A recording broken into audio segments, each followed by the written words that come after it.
సమంత గురించి కొన్ని ఆసక్తికర విషయాలు ఈ వీడియోలో తెలుసుకుందాం. 1987 ఏప్రిల్ 28న జోసెఫ్ ప్రభు, నినెట్టే దంపతులకు మూడో సంతానంగా చెన్నైలో జన్మించారు సమంత ఋతుప్రభు. ఆమెకు ఇద్దరు అన్నయ్యలు. తండ్రి తెలుగు ఆంగ్లో ఇండియన్ కాగా తల్లి మలయాళీ. సమంత స్కూల్, కాలేజ్ విద్య అంతా చెన్నైలోనే కొనసాగింది. డిగ్రీ పూర్తి చేసిన తర్వాత మోడలింగ్ పై దృష్టి పెట్టిన సమంత ఆ సమయంలో సినిమాటోగ్రాఫర్ రవివర్మన్ను ఆమెలోని టాలెంట్ను గుర్తించారు. అలా సమంత గురించి దర్శకుడు గౌతమ్ వాసుదేవ్ మీనన్కి తెలిసింది.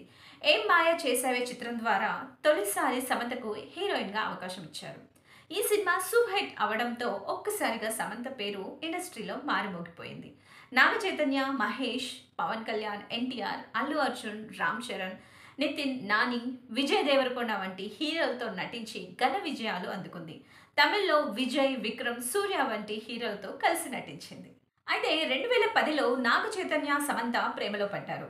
అలా చాలా సంవత్సరాల పాటు ప్రేమలో మునిగి తేలిన తర్వాత ఇరు కుటుంబాల అంగీకారంతో 2017 అక్టోబర్ 6-7 తేదీల్లో హిందూ క్రిస్టియన్ సంప్రదాయ రీతిలో గోవాలో నాగ చైతన్య, సమంత వివాహం జరిగింది. దీంతో సమంత ఋతుప్రభు, సమంత అక్కినేనిగా మారిపోయింది. 4 సంవత్సరాల పాటు సజావుగా సాగిన వీరి వైవాహిక జీవితానికి 2021లో స్వస్తి పలికింది ఈ జంట. మొదట జూలై 31న సోషల్ మీడియాలో తన పేరు నుంచి అక్కినేని పేరును తొలగించడం ద్వారా తాము విడిపోతున్నట్లు సూచన తెలియజేసింది. ఆ తర్వాత అక్టోబర్ 2న తామిద్దరం పరస్పర అంగీకారంతో విడిపోతున్నట్లు సోషల్ మీడియా ద్వారా నాగ చైతన్య, సమంత ప్రకటించారు. నాగ చైతన్య నుంచి విడిపోయిన తర్వాత సమంత కొన్ని ఆరోగ్య సమస్యలను ఎదుర్కొన్నారు. మయోసైటిస్ అనే వ్యాధి బారిన పడడంతో మానసికంగా ఆమె ఎంతో కుంగిపోయారు. తిరిగి మామూలు స్థితికి రావడం కోసం ఎంతో కృషి చేశారు. అమెరికాలో కొన్ని నెలల పాటు చికిత్స తీసుకున్న తర్వాత ఆమె ఆరోగ్యం మెరుగుపడింది. అయినప్పటికీ కొంతకాలం విశ్రాంతి తీసుకొని యశోద, శాకుంతలం వంటి సినిమాల్లో నటించింది.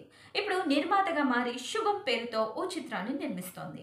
ఈ చిత్రం మే 9న విడుదల కాబోతుంది. వ్యక్తిగత జీవితంలో ఎదురయ్యే సమస్యలను ధైర్యంగా ఎదుర్కోవడంలో సమంత చూపించిన ధైర్యం ఎంతో మందికి స్ఫూర్తినిచ్చింది.